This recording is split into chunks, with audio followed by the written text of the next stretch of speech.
Powerful and provocative, prophetic and practical, informative and inspirational. How you gonna do better if you don't know what better looks like? I do. Come on, let's talk about it with me, the mind massager.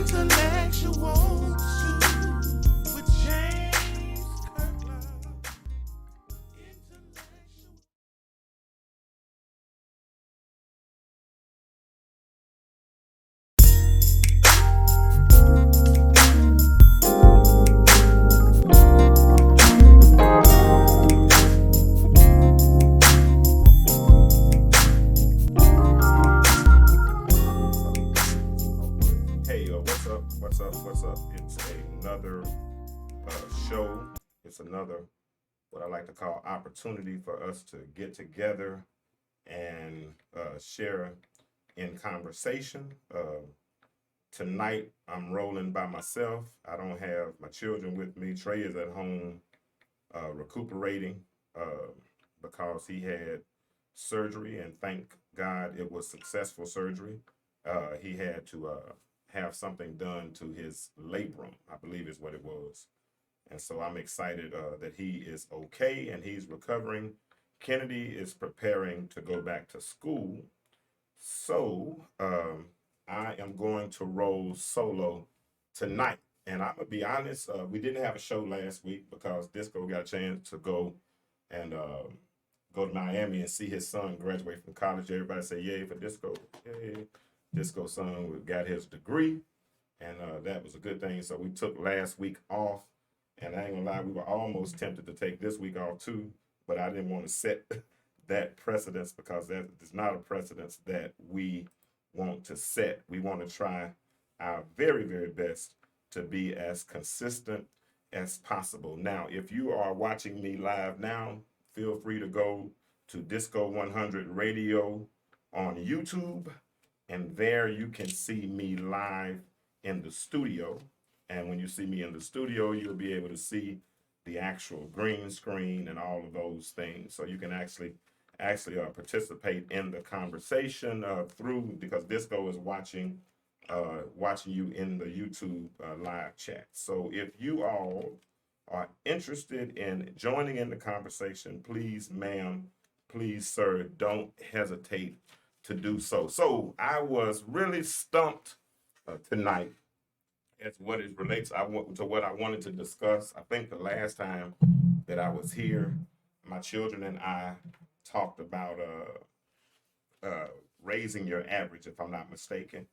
And with that whole conversation, what we dealt with was that we are the average of the top five people, the five people that we spend the most time with. So that conversation was a good conversation, and we've done several different things over the last several weeks. I didn't know exactly what I wanted to talk about. You know, everything that I try to talk about, I try to do something related to on the path to better, something that's going to potentially challenge or better our community, and that is my goal for all of us to get on this path to a place, and it's not an imaginary place. It's more so a state, I believe, a status that you and I should aspire or desire to get to. All of us should want better. I've always heard the biggest room in any house is the room for improvement. Now, so Disco, I know you're not really working tonight. You don't even have your mic, do you? Oh, you got your mic. All right, cool. You don't really have to participate in a conversation like that, but you know, as a preacher, I'm kind of used to call and response. You know, so when I preach, a lot of times I get my amens and all that kind of stuff. And so I don't have my children here with me tonight to give me any amens or anything of the sort. So I'm gonna have to get comfortable doing this by myself, especially since Kennedy's going back to school and Trey's moving on with his career and all that. But look, here's the dilemma. This is what we're going to talk about tonight. Here's the, oh yeah, another thing. Yeah, another thing. Phone number is 678-638-6626. So after I get through this little history portion of the lesson tonight, or of the conversation tonight, and you want to call in, the phone number is 678-638-6626. If someone's in the chat and don't mind helping me out by pinning that post up saying the phone number 678-638-6626, I'll appreciate you. Also, our website is alive and live and published now. It is www.theintellectualstew.com. You can go there and see all of our previous videos. You can hear our bio. You can read our bio and see how we got to this place where we're on the path towards better. So, yeah, and if you come in the chat, or if you come in either one of the chats, do me a favor, put your name and let me know where you're from. So let's get started. Here is the dilemma. This is a hot button issue: to get the shot or not. To get the shot or not. Everybody is talking about this whole vaccine issue. I mean, it's a big dilemma. And here are several prevailing questions.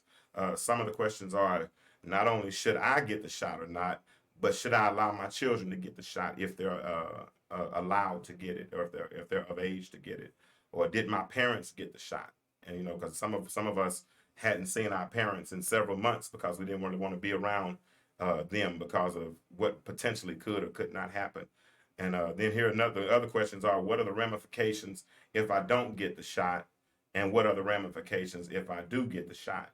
And then there's another crowd that just basically says, I'm not getting it regardless of whatever. You got a whole bunch of schools of thought as it relates to whether or not we should get the shot. And I believe what's going on now is that a lot of the differences that we are experiencing, these differences have led to division. Because just like there's the term that is real prevalent in our society called racism, I've created or made up a term tonight called vaccinism. It seems like that the vaccine has caused people to be divided. It's caused people to go in different directions. It's caused a lot of discrimination, if you will, between a lot of people. And I think we need to discuss it, because my biggest issue is I really don't care whether you get the shot. If you get the shot, if you choose not to get the shot, whatever you decide, it's your choice. And I believe you should be able to ride with your choice. It's amazing how in so many areas we don't want people involved in our lives. Don't tell us how to raise our children. Don't tell us how to do this. Don't tell us how to do that. But then in other instances, then yeah, we're not smart enough to make the right decision. And I'm gonna be honest, I don't have a position on it. If you want to get it or if you don't get it, hey, that's your thing. Just don't tell other people what they should or shouldn't do. That's just my opinion on that. Now, what I want to do is I want to look at. I'm going to take a roundabout way to get into the subject tonight, because I'm trying to, as I said, I'm trying to juxtapose vaccinism with racism, because racism, understand that the concept of race, people really miss that whole racism thing up. I hear people calling black people racist and white people calling black people racist. First of all, black people cannot be racist. Now, hear me on that and hear me well, and don't turn off your thinkers or your tuners when I say that. Now, just because we can't be racist does not mean we can't be prejudiced. Now, we can be prejudiced because we can dislike a certain crowd, we can dislike a certain ethnicity, we can dislike a certain culture, and we can do that, and that's being prejudiced. But being racist means that I am the dominant culture and that I can oppress another culture. Let's break this down a little bit. Michelle Alexander wrote the book called The New Jim Crow. And if you haven't read that, I want you to read that. In fact, real soon, I'm going to do a book club on that. I think I'm going to take that more so to a real podcast forum. And we're going to, not just video, but I'm talking about the audio. And we're going to really go through and dissect that book called The New Jim Crow. But she said something talking about the birth of racism. She said the concept of race is a relatively recent development, only in the last few centuries, owing largely to European imperialism, have the world's people been divided along racial lines. Typically, everybody was just even. You know, I mean, color, whatever. We all live together.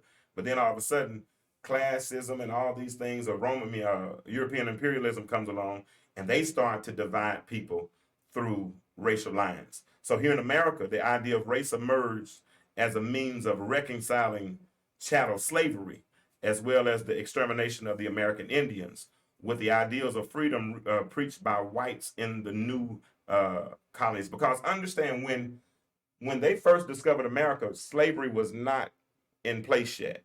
At that point, they were still doing what they did in England, which was indentured servitude, and indentured servitude was a dominant means of securing cheap labor. But what happened was, under this system, whites and blacks struggled to survive against a common enemy, what historian Lerone Bennett describes as the big planter apparatus, and a social system that illegalized terror against black and white bondsmen. But let's take it further. So, as they got beyond the whole idea of indentured servitude and them being in their little plots, then they wanted to try to expand their land. So as they expanded their territory, what they would do is they would invade and conquer large and larger swaths of land that were owned and occupied by American Indians. And the way they justified this is they would, in their publications, in their books, in their magazines, and all of these things, they would demonize the Indians so bad. They would talk about them, call them savages, all these types of things, because they were using that to justify why they should take their land. Take it on a little bit further, slavery. So as this growing demand for labor, because as they acquired this land, as they took these swaths of land, as they took over these the Indians' lands, now they needed labor on these plantations. And the way they met that labor was through slavery. So who would serve as slaves? It couldn't be the poor whites, because the poor whites could speak English. They could understand how they were being mistreated. It couldn't be the English-speaking blacks who were part of the indentured servitude at first, because they also understood English and whatnot. Couldn't be the American Indians, because the American Indians fought back. So what they decided to do at that point was they started to import African slaves. Okay, you still with me? I'm going somewhere. I promise. I promise I'm gonna get to this whole vaccinism thing in a minute. Now, so let's fast forward. So as we fast forward, now slavery has been in existence for quite some time. While slavery is in existence, people started to rebel against it. The Civil War takes place. There's the Emancipation Proclamation, where President Lincoln freed the slaves. Then post-emancipation started the whole Reformation period, when the slaves, here it is, in the South. The South has been ravaged because of the war. Plantations are desolate. 4 million slaves have been set free. And the economy in the South is really in a bad spot. And then you have these people who are called the redemptionists. And they want to redeem the South. They want to try to get back to the days of slavery and back to the days of the plantations and all of those things. So all these things are going on at one time, right? And it's interweaving in this culture, because you got all these people who've been slaves for 4 million, 4 million slaves have been slaves for 400 years. They're out in the streets right now, and there is nothing in place to control them.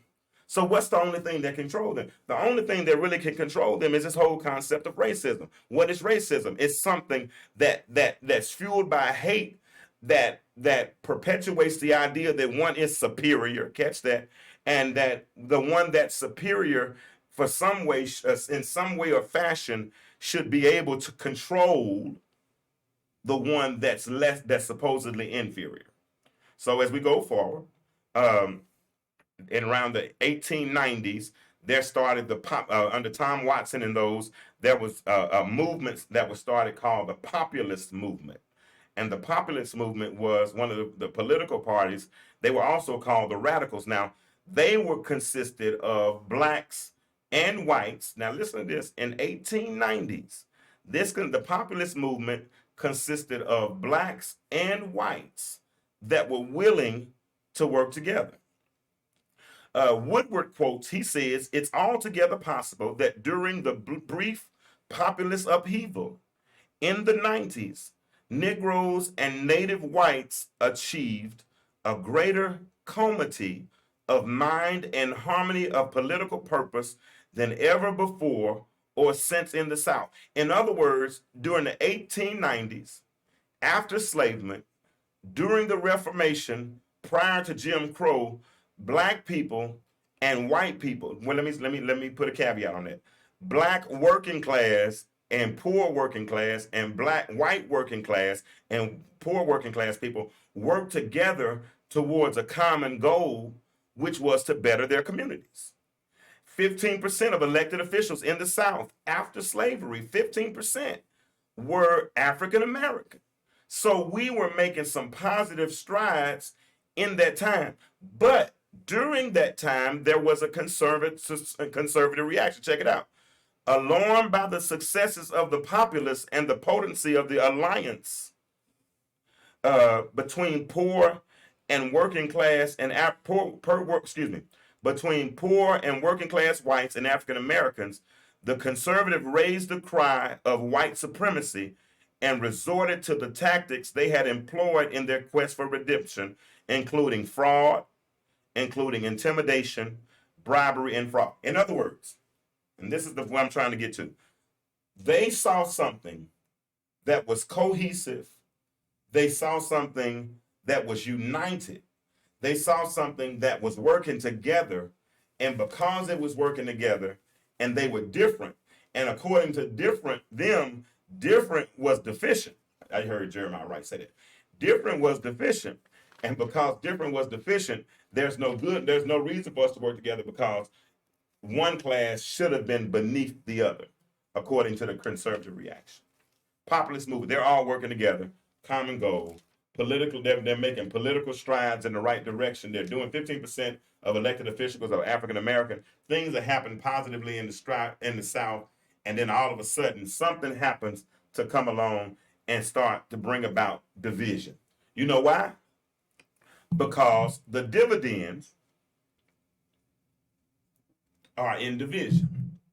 In other words, people make more money when there is division. If they can justify why slaves or black people should have been slaves and why they were less than and why they were only 3/5 of a man and all those things, then they can also justify why they should be slaves. Then they can also justify why they should be locked up and in prison and should be thrown away and the key should be thrown away.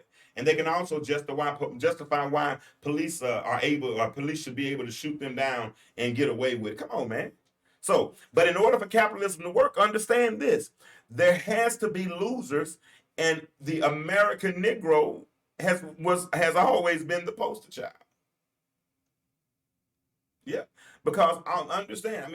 I mean, people get into politics. I try my best to stay out of politics on this show. I really do. I'm a preacher, I know, but I try to stay away from politics and religion as far as a whole because we'll never agree, and sometimes that's good. Controversy does breed conversation, and that's really all I'm trying to do is create conversation. But I want good conversation. But politics is a tool. Please hear me. That keeps working class and poor whites and blacks divided. Why? Because if we're divided, then we pay for the convenience of division. What are you talking about? Well, think about it in society. When whites lived in the inner city, black people started to move to the inner city. Then what did whites do? Move to the suburbs. That keeps the economy going, buying houses, home ownership, all those types of things, right? Then now white flight has made a U-turn because whites, I believe, are tired of driving in from the suburbs. So now we're going through this whole process of gentrification and now they're going back into the hood and back into the cities and buying up all of the dilapidated buildings and refurbishing those buildings and raising the tax dollars in those communities. And now it's almost next to impossible unless you're wealthy to move. I got a friend that just moved downtown for about 1,100 square foot apartment. I think he pays almost $3,000 a month. So it makes it difficult for those to move But that's capitalism. In order for capitalism to work, somebody got to win. And this understand, if we are divided, then typically, if I'm divided, then a person that's the two people that are divided, one thinks less of the other. And so if we think less of one another, then typically we have less of compassion for another, right? And so I believe that's what has transpired. Because please understand this right here, and I'm going to get into this but in order to make this work, I had to explain for vaccinism to work. I really wanted to explain it against the backdrop of racism to try to make it make sense. Now, understand that when slavery was emancipated, that meant that a whole bunch of free labor went out the door. So if free labor goes out of the door, how do you reclaim that free labor? How do you recoup? That's the word. How do you recoup that free labor? Well, I believe throughout time, through vagrancy, Jim Crow, all of those things, I think it was setting us up for the caste system that we have now, which is mass incarceration. And mass incarceration, if you haven't done any research on that, you need to take time to do that. Because when you look at the prison system, and you'll see that African American men make up roughly 6-7% of the U.S. population, but make up about 40% of the prison population.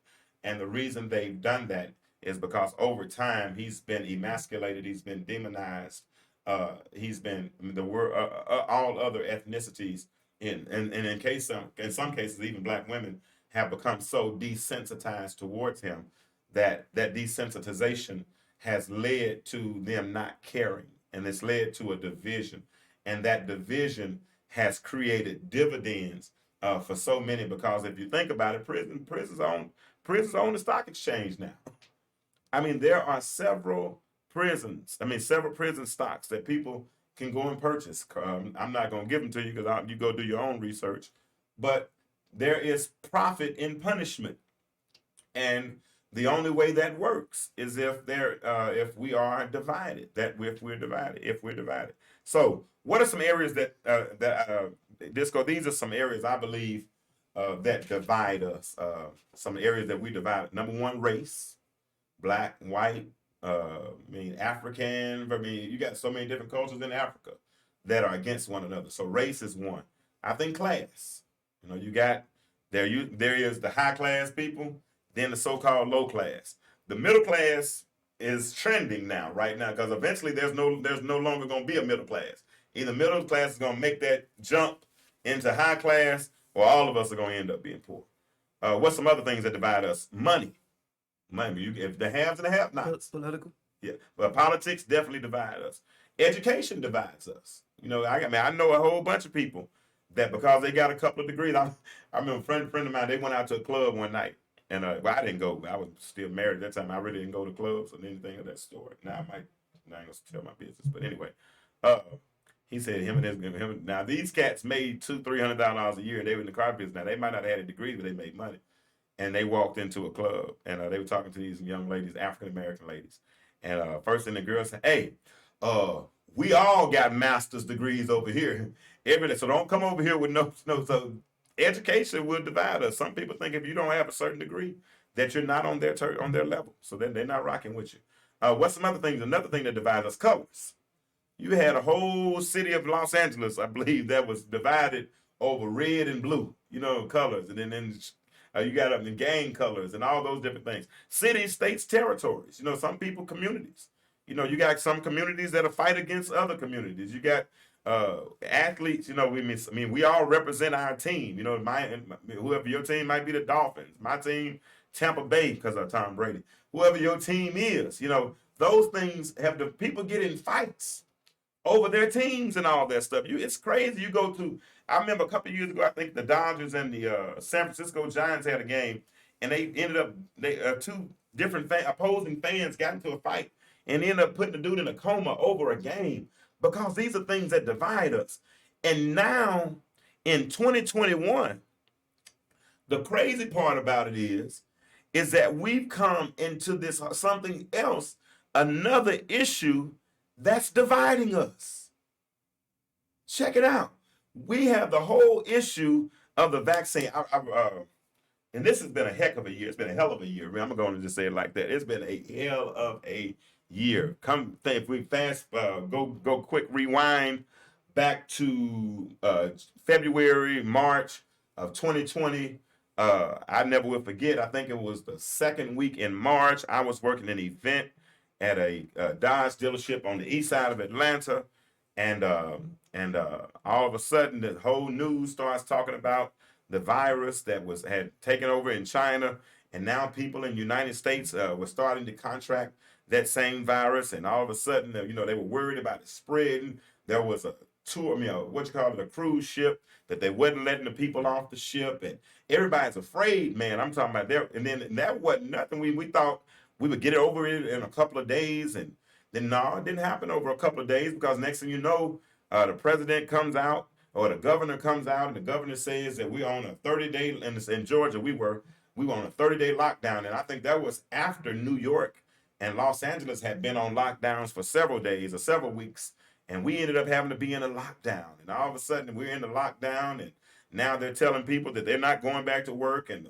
file for unemployment, and not only file for the unemployment, but then the government says we're going to supplement your unemployment, and we're going to give you $600 extra to go along with your unemployment. Now put a pin right there, and we're going to come back to that in a few minutes. But the government gave people that have never made $600 a week, all of a sudden now their time is worth $600 a week, because they're going to be sitting at home for 30 days or however long, because businesses were closing, manufacturing was stopping. I mean, everything, the hospital beds were filling up. And here we are in a panic, man. We in a straight panic now, because everything was just going crazy, man.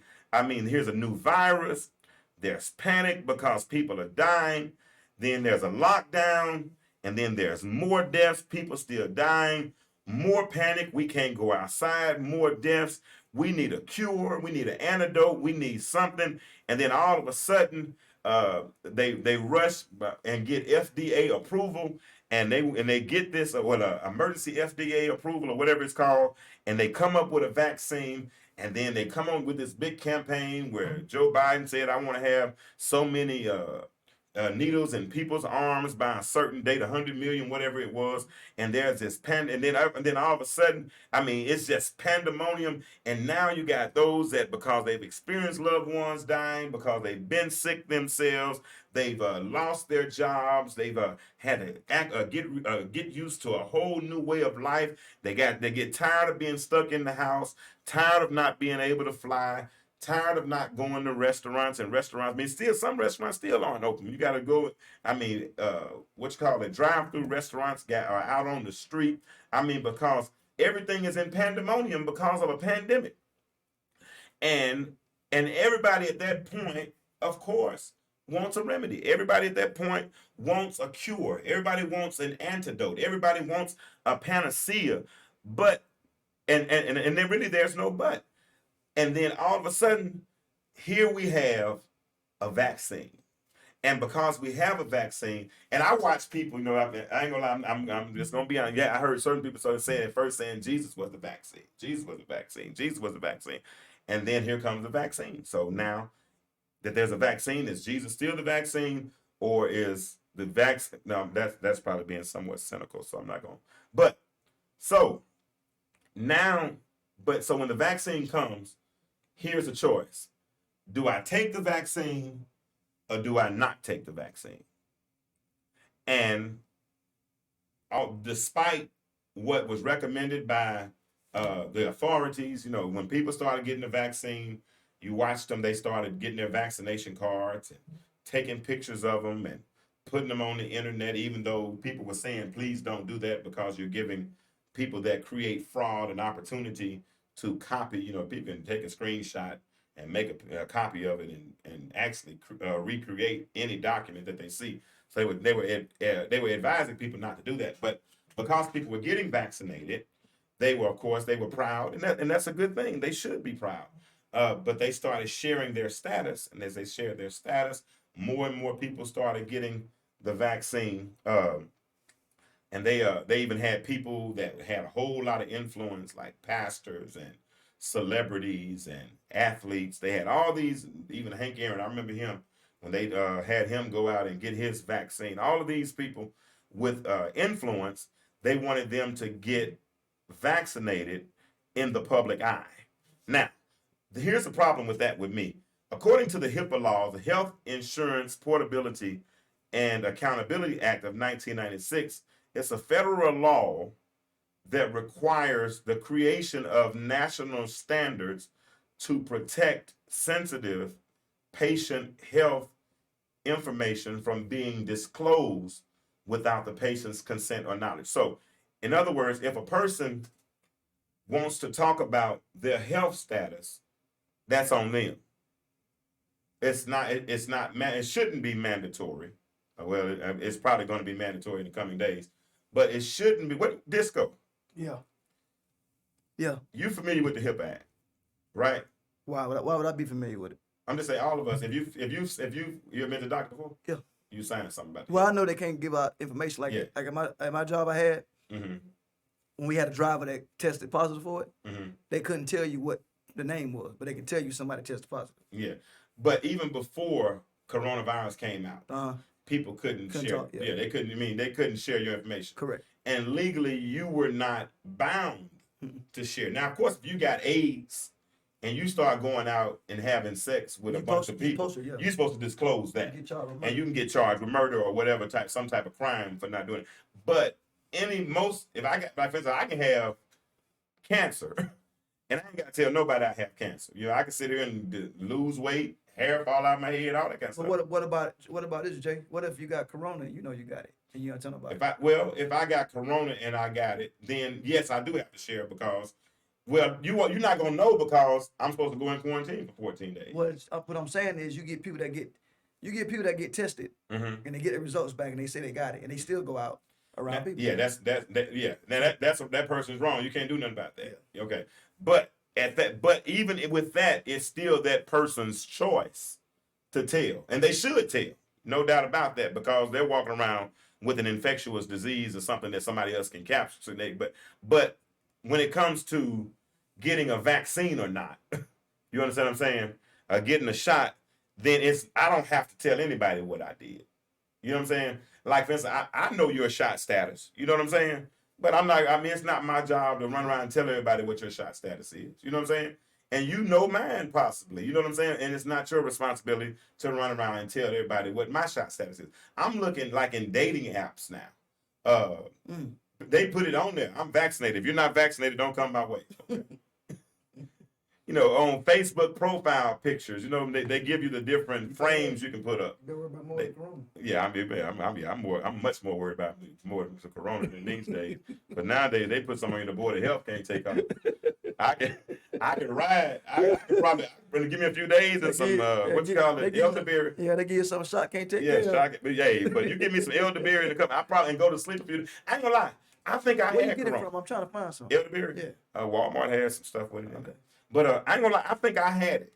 But I think I had it prior to it coming out. Okay. Because in February, I think it was the first week in February, I was in Springdale, Arkansas, working a deal in Arkansas. And I had been down there that morning, been in Little Rock that morning, and that evening, man, by the time I got up on top of that mountain, man, I had chills. I had a fever. I was at the dealership, man. I couldn't even hardly do nothing. I had to go out to the car and sleep. And every time I would buy like full meals and couldn't eat the meals, you know what I'm saying? And man, I did something. And I ain't even have health insurance at that particular time. So I went, man, and bought some amoxicillin, some kind. I ain't gonna tell them how I did it, but I went and bought some amoxicillin, and I went and bought a bunch of Pedialyte. And by that third or fourth day, I started to feel a little better. I got real hydrated on the Pedialyte. And I don't know, man, the amoxicillin probably wasn't doing nothing, but I guess I was rigging it my own way. But but whatever it was, I beat it within 3 or 4 days. In fact, if I got it on Wednesday, I preached that Sunday, and made my way back to Atlanta. And I did still cough a little bit beyond that, but I think but that was the worst I felt, and I haven't felt any worse since then, right? But like I said, now this whole issue of the vaccination, and because people are emotional because of the hysteria that was created as it relates to the pandemic. Because I know, man, people got sick, people lost loved ones, all those types of things. Now everybody's formed their own opinions, and I believe it's created division. I saw one lady put on a post one time after a friend of mine had put on. He said that he had just gotten the vaccine. First thing she went in her, she said, "Good, I'm glad you're on our side." And when she said, "I'm glad you're on our side," I guess in essence what she was saying is that there were two different sides. And so when she says that there are two different sides, that's what threw me off, because it bothered me to the standpoint that now people have taken sides, that we found something else to discriminate against, or something else to be divided against. And you know what was so amazing to me during the pandemic? That martyr, and I'm gonna call him a martyr. I don't care what some other people might call him, but George Floyd was killed in the public eye, right? I mean, everybody sat there and watched George the Chauvin put his knee on that man's neck for 9 minutes, however long it was, and kill him. And at that point, guess what happened? People of every ethnicity, people all over the world, started to unite. And for the first time in almost my 49 years of living, it seemed like we had a little bit of hope as far as overcoming some of the elements of racism and getting to some form of a unified front or some form of unity. But then all of a sudden, here comes something else, as small and as minute as it may seem. Here comes something else that's powerful enough to divide us, because what used to be private, talking about our health diagnoses and our vaccines and all those types of things, what used to be private, now all of a sudden it is being set up for public consumption.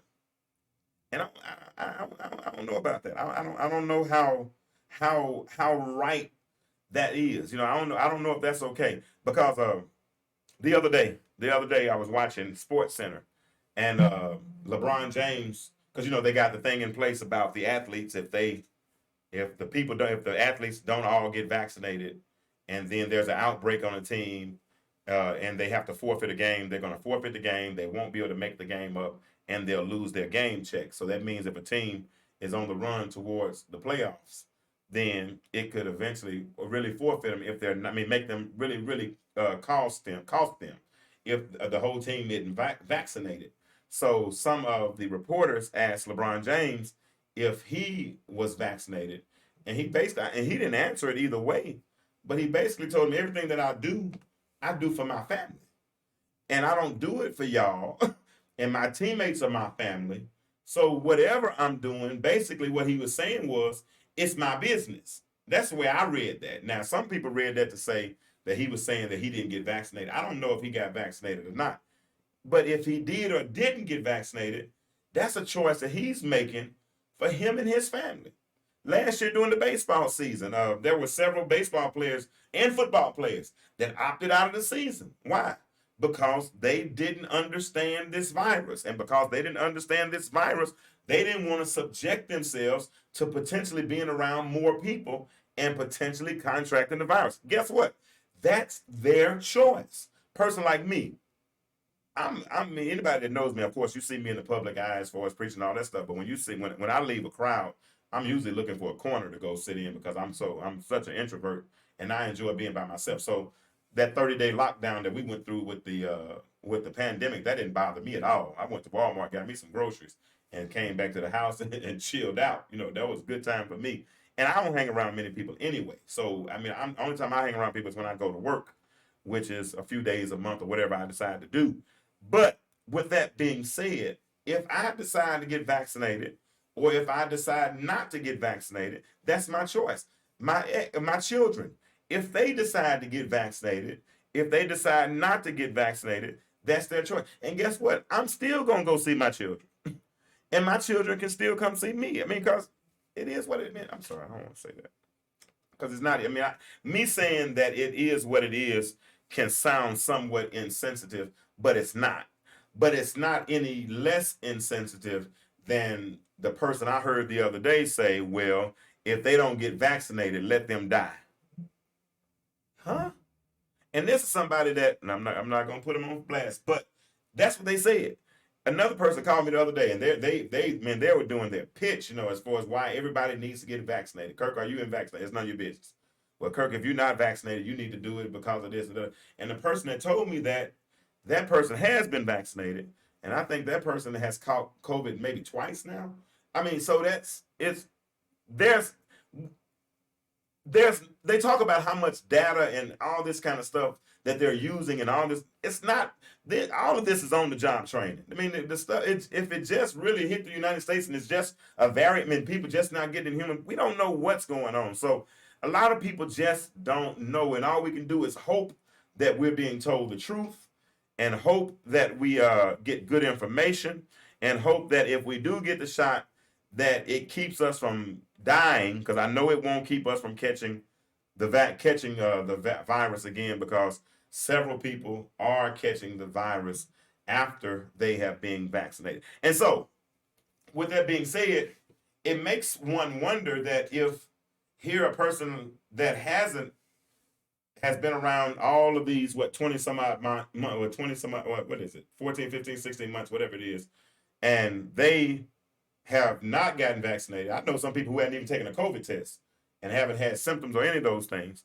If they haven't been vaccinated, or they haven't been exposed or haven't gotten sick or haven't had any symptoms, but they see you and you have been vaccinated and you keep catching the virus, why would that make that person run and go, okay, I got somebody gonna call in? Now I'm gonna be honest, this conversation, let me get them on the line, because I'm not going to debate or argue this whole conversation. I want to have a good conversation, but I just want to get everybody's input. All right. Listen, if you hung up, do me a favor. If you're listening and you hung up, call right back. We were trying to get the phone set up. Phone number 678-638-6626. If you just called in, we had to get the phone set up. I got caught up off guard on that phone call. But call back in 678-638-6626. But it makes one question, really. Why or why not one would? Even though the statistics, but it ain't like the bets have been hedged. I mean, all the way around. Because they say you can get the virus even though you got vaccine. Vaccine don't keep you from getting the virus. But now the common theme is the main ones that are getting hospitalized are those that are not vaccinated. Okay. So that's the case. I get it. That's where we are. But I want to talk for these last 18 minutes about, and if we finish early, we just finish early. Like I said, whoever just called in, I am accepting phone calls. Put the number in, phone number 678-638-6626. And y'all, want you to call in and tell me why you are or why you are not getting vaccinated. And you can do it under the auspices of anonymity. You don't, if you don't want to say your name, you don't have to say your name, especially if you're saying why you're not getting vaccinated. But if you want to call in and tell me why you're getting vaccinated or why you're not getting vaccinated, I'm welcoming those phone calls. 678-638-6626. I have a friend. No, I'm not going to say her name. Well, Dorothy says she has been vaccinated and still got COVID. Dorothy, does that make you regret getting the vaccination at all? If you don't want to call in and talk about it, we can chat here about it right here. But does that make you regret getting vaccinated because you did get vaccinated and you still got COVID? All right. So while she's responding, I'm gonna talk about the 6 reasons. An article that I came up on today that talked about the 6 reasons why people. Ooh, that's interesting. She says she does. She says she does regret being vaccinated. I'm feeling that shit now. All right, somebody call me. Let's hear it. All right, like I said, if you want to say your name, fine. If it's not, just say I want to be anonymous. All right, somebody, caller, you're on the line. Hello. Hey, James. How are you? Oh Lord, I already know who it is. I'm not gonna say your name though. Let me see what time it is. It's 8:44. I'm gonna give you 180 seconds to get your point across. Okay. All right, Dorothy said, did you hear Dorothy? Dorothy said she's been vaccinated, still got COVID, and it made her say, "What's the point?" Yeah. So my thing with that is, I heard you when you said a lady was made the statement, and I've heard this a couple times. Well, if you don't get vaccinated, then don't go to the hospital. Then you need to die. So we're letting this vaccine divide us and not being intelligent enough to see what it is. But my thing is this right here, because I've shut a lot of people down with Shut this them one. down. But first of all, I'm tired of people blaming unvaccinated people because they just released something that said the people that has been vaccinated, now they're shedding, because Minister Farrakhan talked about this July 4th of last year of what was going to happen. They're now shedding? they're shedding, yeah, that is, and not like the skin, but it's the shedding of the drug. So that's where the Delta variant is coming from. So now we back on. I just saw it. That's why I called in. Well, now you need to wear the mask on the inside. So yeah, the ones, and I posted it on Facebook because CNN was talking about it. Wow. So that's what's happening. But at the end of the day, I'm seeing families being torn apart. People saying, well, you can't see my kids if you're not vaccinated. When did we start operating in fear? Now, these are Christian people. I don't know nothing about up folks, but I'm talking about Christians. So now you're going to believe the CDC that's done lied 50-11 times. How many? But you, 50-11. Wow. Like Beyonce say, 50-11. They done lied 50-11 times. They have proven themselves unworthy to be trusted. All of this, but and you passing judgment. But what about God?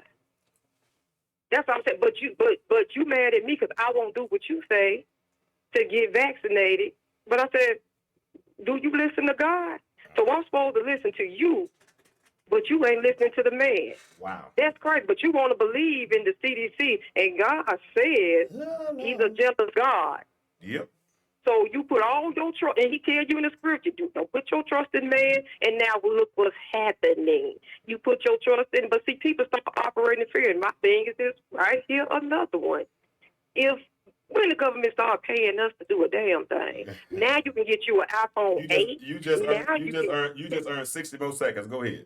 You got 60 more seconds. Yeah, iPhone 8. Because to me, it's a target of the black family. Mm-hmm. Because I had children before small in school.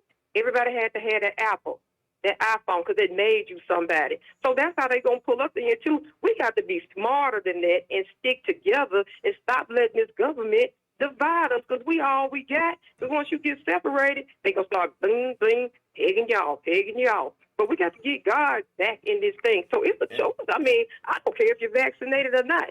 But don't call me and tell me what's best for me, because, like I told a friend of mine, well, you can't come and you ain't vaccinated. I said, okay, so what if I was stupid enough to listen to you and let's say I got paralyzed, because that's what's happening when you take the shot. Some people, not everybody, getting paralyzed. I said, they said misery loves company, and I'm going to be a miserable bro, and I'm going to need your legs. Because I'd be damned if I see you on Facebook kicking it with your husband and I listen to you and you okay and I'm not. No, I got to have you. Wow. So stay in your lane and trust God. That's all I'm saying. And wear your mask. That's all. Wear your mask and stay people. But see, we need to sit down. The problem is ain't nobody fasting and praying no more. He said he'll heal our land if we fast and pray. If my people, which are called by my name, would humble themselves and do what? Pray. Fast and pray, he will heal our land. But see, we done got so microwavish. We don't want to stop eating. We don't want to go out. He's shutting it down. It's shutting down for a reason. Stay at home and fast and pray and get with your family. Look, I lost 10 pounds over this thing. I stopped. I had to do me a good old fast and ate garden food, me and my dogs. And I feel good. But you had to get in. I turned the TV off, turned the Facebook off, and got in the Word. But see, don't nobody want to be disciplined anymore. That's it. That's all. And have a nice night, James, and you're doing a great job. I'm not going to say your name, but I sure appreciate you for calling. Those are all her opinions and not necessarily ours, but I will admit I do agree with most of them. Have a good night. Talk to you later. Okay, before we go, let me say this one too. And when people say things, not that that's anything to do that, I'm dealing with my mother that took that shot. My mom, since she took that second shot, blacks out uncontrollably. Don't know. The neighbors found her outside. And this is not the first, the second. It's the third time. Nothing ever happened to her till she hit that shot. And all hell is breaking loose. And see, when those things happen, not that I don't want to take care of my mama, but when you didn't listen and you said it in fear and you snuck and you did that, It ain't trying to say it's a burden on me, but it sure is a bigger hassle when I got to do it on my own. But I'm still gonna do it. You might as well. So I'm just saying. Thank you, ma'am. Things happen. All right, bye. Have a good night, okay? All right, my son just asked a question on here. He said, how do you feel about people getting vaccinated simply because they trust science? I don't have an opinion, son. Honestly, people can do what people want to do. That's my thing. Just don't tell me what to do. That's my only thing. My problem comes when people start to tell each other what to do. One of our biggest problems in our society is point the finger righters. We want to point the finger at somebody else as if we have all of this. None of us have any data on this. No, this is new to all of us. And because it's so new to all of us, we allow our emotions to control us. I don't trust the government a bit more than I can throw them. I mean, like I said, and I really want to deal with the 6 reasons people aren't getting vaccinated. But people, let's do math. Let's just do simple math. Back then, this is just March of 2020, I think people were making $7, $8 an hour. $8 an hour, if you work 40 hours a week, ain't but $320 a week. If you get unemployment, you're lucky you might get $200 a week in the state of Georgia. They were putting a $600 stipend on top of that. People making, and you wonder why people won't go back to work. They won't go back to work because you showed them what their real worth was. You want them to go to work every week for $200-$300 a week, for $500-$600 every 2, $400-$500 every 2 weeks, and now they bringing home $800-$900 a week. I wouldn't go back either. And then guess what a lot of people did?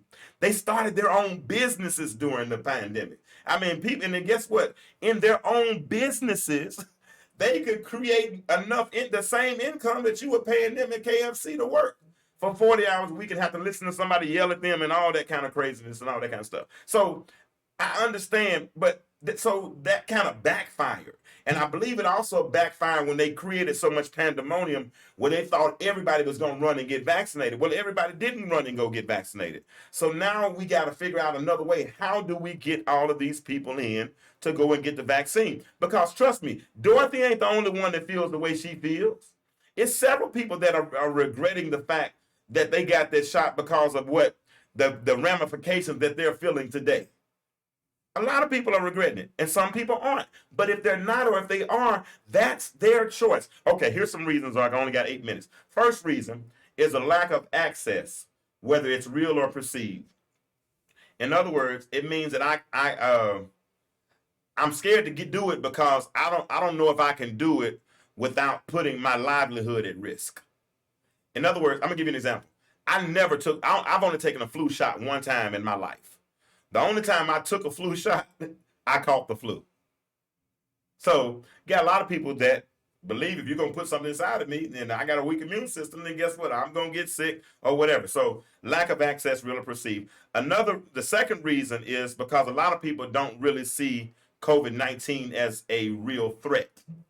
Some people believe it's just the flu. Some people believe that the numbers are because in the beginning they were talking about they were putting COVID-19 on everybody's birth certificate and hospitals were getting so much. I don't know none of that kind of stuff. I don't care. It's a threat. It's a threat. I'm staying at home anyway. I'm going to put on my mask. I'm going to put on some hand sanitizer. I know how to wash my hands. I'm going to take a shower every day. I'm going to do all the things I'm supposed to do anyway. So, hey, but some people don't believe it's a threat. I'm just talking about why people don't take the shot. Another reason is because of the side effects.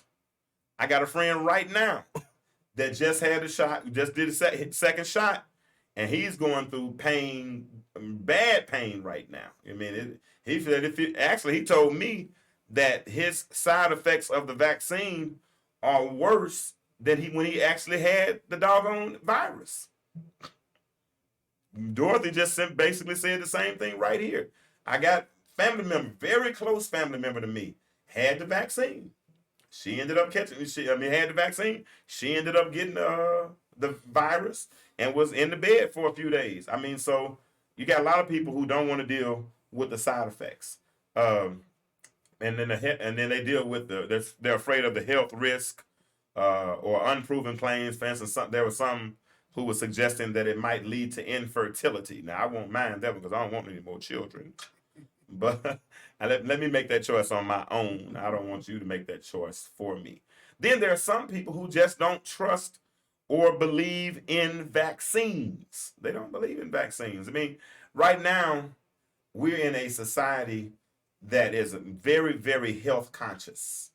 And with them being health conscious, you got people like that eat impossible burgers and that are vegans and pescatarians and those that only eat chicken and fish. And I mean, you got all different kinds of people that are so you have so many people that have all of these types that eat all of these types of things. I mean, they're doing all they can to protect themselves. So with all of the health things they're doing, they're not going to tank their body by putting a vaccine. So we're just talking about reason. Tone, I don't understand your point there. You're going to deal with something. I don't understand completely what you're saying. I know you. I don't know. Like I said, I don't understand. If you want to call in, though, phone number 678-638-6626. 678-638. And like I said, I'm not advocating for either way. If you want to get the shot, get your shot. If you don't want to get the shot, don't get the shot. Just don't call me telling me what to do. That's all. That's the only suggestion I have. And leave other folks alone. And quit trying to create more division between us because we already have enough division. All right, two more reasons. What I say? The first one was lack of access. Second one, they don't see COVID as a real threat. Another one is the vaccine side effects. The fourth one is they don't trust in vaccines, and the next one is that they don't trust in institutions. Some people do not trust the government. A lot of people just don't, and they don't believe the government will use its people as guinea pigs. They believe that medicine will use people as guinea pigs. And one of the books I read that really impacted me during the pandemic, and I had to stop reading, man, because I was getting that mad, but was a book called Medical Apartheid. And they talked about all of the things they did to African American people in the name of science, and they used us as human guinea pigs. And it goes deeper than just the Tuskegee Institute. People misquote that all the time, thinking that they put syphilis in those people at Tuskegee. No, the people had syphilis. They just didn't cure them. They wanted to see what the effects of syphilis was on the brain, so they just let the serious syphilis deteriorate them. But that's just one thing they done to African Americans over the years. I mean, they talked about how some doctors would go and buy slaves and bring them home just to run tests on them. And that's just, this has been going on. And that's why a lot of our grandparents and stuff, they were afraid to go to the doctor because they knew that and grandmama and them used to always say, even in the church, doctors only practice medicine. And so with them practicing medicine, I ain't want them practicing on me, So so that therefore a lot of people just don't trust in institutions. They don't feel like they want to be used as a guinea pig or whatever. Despite how much evidence you show them, they're going to form their own opinions. And then the last reason, of course, is a variety of conspiracy theories. I'm not going to feed in to any of those conspiracy theories. I have my own theories as it relates to what's going on. So I'm not going to feed any of those extra theories, whatever they are. We're just talking dialoguing as it relates to why people are not getting vaccinated. But my problem is, if you're going to get the shot or if you're not going to get the shot, do you? Do whatever you're going to do. I mean, whatever. I teach, I was talking to somebody about my children today. And they were talking about what, they're going to tell their children to do this or not going to tell their children to do that. I said, I didn't raise my children to tell them what to or what not to do. I raised my children to make a good decision. And with that being said, as long as they can make a good decision, then I've done my job as a parent. And I believe that as adults, and all of my children, with the exception of one, as an adult, she'll be 18 in November, if God says the same. And she'll graduate high school in December. She's going to graduate early. But at that point, she's grown, and whatever decision she makes, that's her decision. And whatever decision people make, that's their decision. You got all these companies now that are saying that if you don't have the vaccine, that you won't be able to come into their establishment. Some companies won't allow you to work for them. You won't be able to go certain places or whatnot. You won't be able to fly on certain airlines eventually, whatever. You can't come to certain islands, all those types of things. If that's the case, and the person has chosen not to get vaccinated, guess what? They've also made the choice not to fly. They've also made the choice not to go overseas. They've also made the choice not to work for those companies. But if they make that choice, that's their choice. But with that being said, we don't need to become any more divided than we are. We're not. It's already enough that's been instituted to destroy us as a people. Give me my outside. Give me my outgoing music. Disco. We're about done. It's already been enough that's been instituted to destroy us as a people. And I'm at a point now where I don't believe that we'll ever be able to save all of us. But I do believe that we can save some of us. And that's what I want to do. I want to save as many people as we can, because I want us all to get on the path towards better. Thank you all for listening to the Intellectual Stew with James Kirklin tonight. I hope I've challenged your thought process to some degree. If you didn't get a chance to listen to the whole show, go back and listen to it so you can listen to how we juxtapose racism with what we call vaccinism. But understand this: I'll see you again on next week, and we'll get back into some more intellectual, hopefully, topics. But if I don't see you anymore, remember this: the world is changing. Why do you remain the same? Do me a favor. Have a good night.